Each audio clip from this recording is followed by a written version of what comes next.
Magandang umaga mga kaibigan. Mula rito sa Villasis, Pangasinan, Pilipinas. Ako si Bill Cumilang, Person with Disability, PWD, pero may silbi.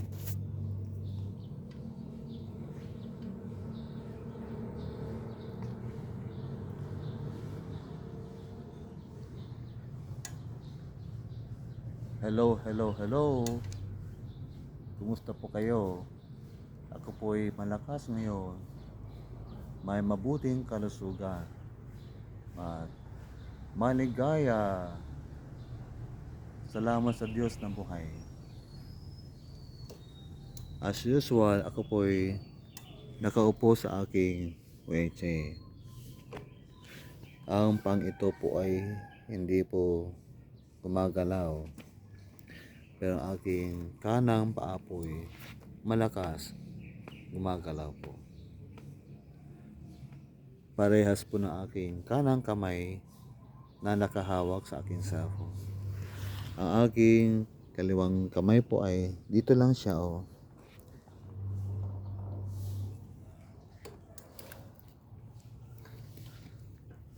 Talaga nga pong weather. Nagbabago ang panahon.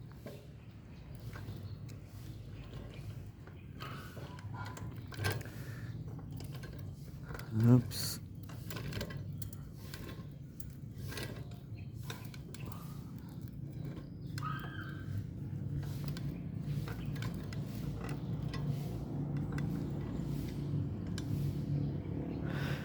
Ang aking kinaroroonan po ay Bible School.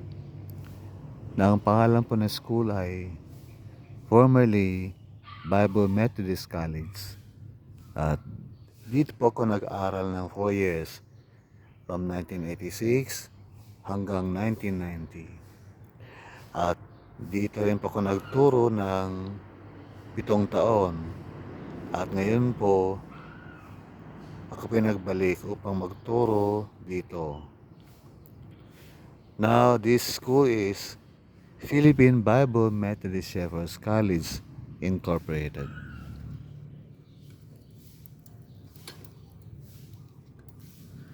At ito po ay multi-purpose covered court. Ito po ay pwedeng parking lot or parking space po ng mga sasakyan. Pwede ring sports center for basketball, volleyball, for worship assembly, seminar, meeting, at iba pa. Ang building po sa likod na yan ay yan po ang school building. 2-story po yan. Sa itaas po ay classrooms. Sa ibaba po ay offices ng mga school officials.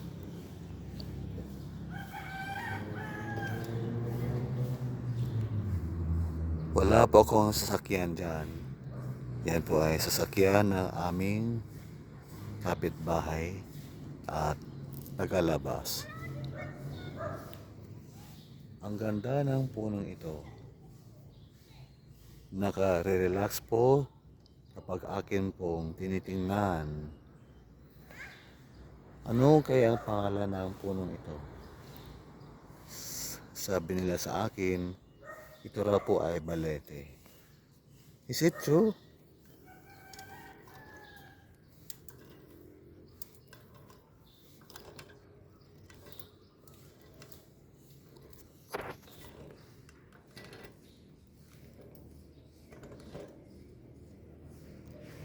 Diyan po ay bahay po ng aming faculty member. Diyan at doon po sa likod. At ito naman po ang aming tirahan. Dito po kami nakatira ang aking asawa since 1990. Sapagkat Ingat. Dito na po kami nagturo. Ang building na ito po ay students dormitory po. Dito po natutulog ang mga Bible School students. Yung mga Bible School students na piniling dito po magstay. Pero may mga day students po kami, mga estudyanteng umuwi. Sila pa yung mga estudyanteng malapit lang ang bahay rito. Ang mga estudyanteng dito po natutulog ay sila po yung nagluluto roon sa dining hall o dining area. Meron silang kitchen sa likod.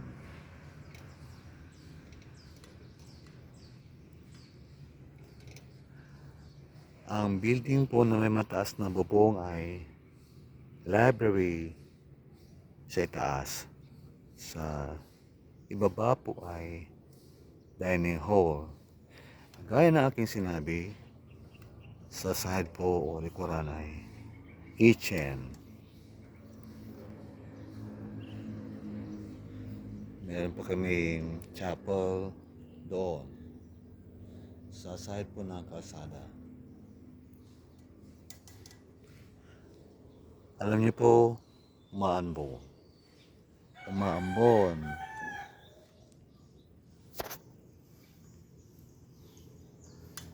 Ang sabi po ni Kim Atienza ng ABS-CBN, ang buhay ay weather lang. Ang buhay po natin ay paiba-iba ang panahon. Kung minsan tayo po'y malungkot, kung minsan tayo po'y maligaya, kung minsan tayo po'y mapayapa, at kung minsan tayo po'y may kaguluhan. Kung minsan po tayo ay nagtatagumpay sa buhay, at kung minsan po tayo'y natatalo. Kung minsan tayo po'y galit, at kung minsan tayo po'y sweet, umiibig, nagmamahal. At tayo po mga tao ay nagbabago rin ng ating attitude, asal, ugali, at pananaw sa buhay. Kung minsan po meron po tayong positibong pananaw, pag-iisip, at kung minsan naman ang ating pag-iisip po ay negatibo, tayo po ay nababalisa, nababagabag, at naguguluhan, kaya tayo po ay nagkakasakit kung minsan. Pero ang ating Diyos po ay hindi nagbabago. Siya ay Diyos noon, ngayon, at magpakailanman. Ang Diyos ay mabuti noon, ngayon, bukas, at magpakailanman. Siya ay tapat, magpakailanman. Siya ay Diyos na mahabagin. Ang pag-ibig niya sa atin ay hindi nagbabago. Kaya sa Kanya po tayo manalig, sumampalataya, magtiwala, kumapit, umasa, at palaging magdasal.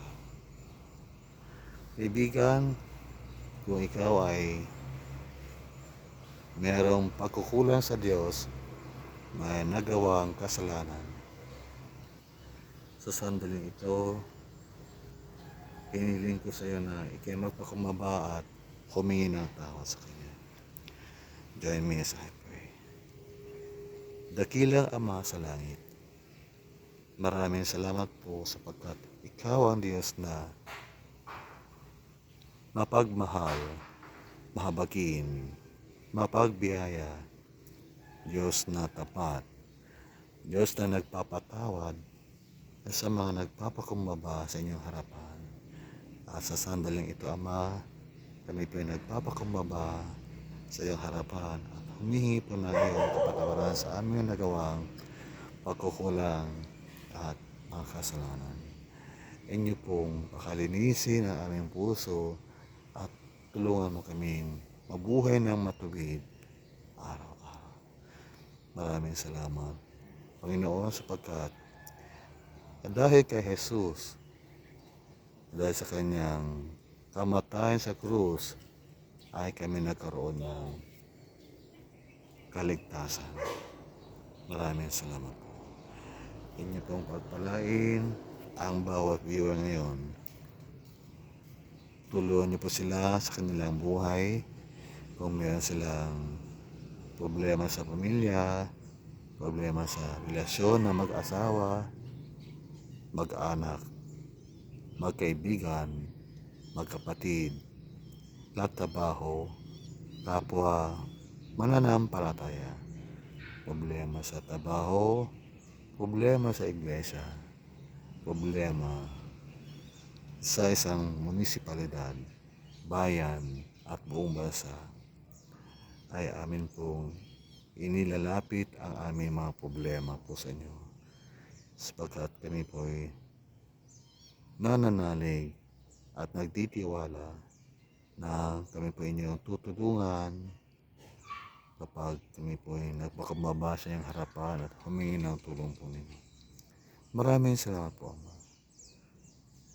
Ang papuri, pasasalamat, karangalan at luwalhati ay sa iyo lamang. Sa pangalan ni Jesus. Amen.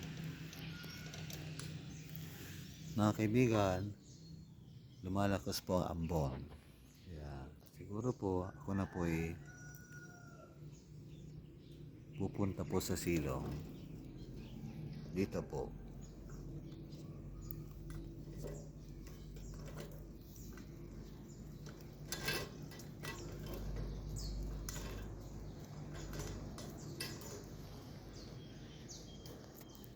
Ito po ang aking classroom dito sa Bible School.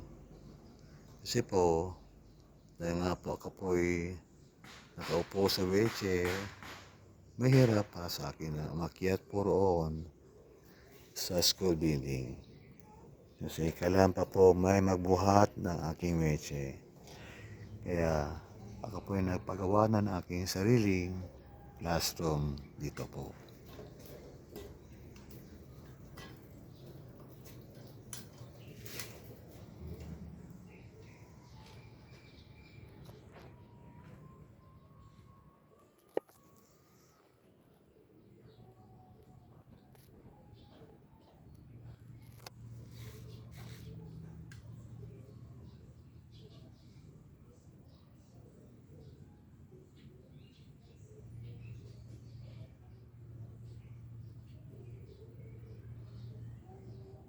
Ang Diyos ay mabuti, papuri sa Kanya.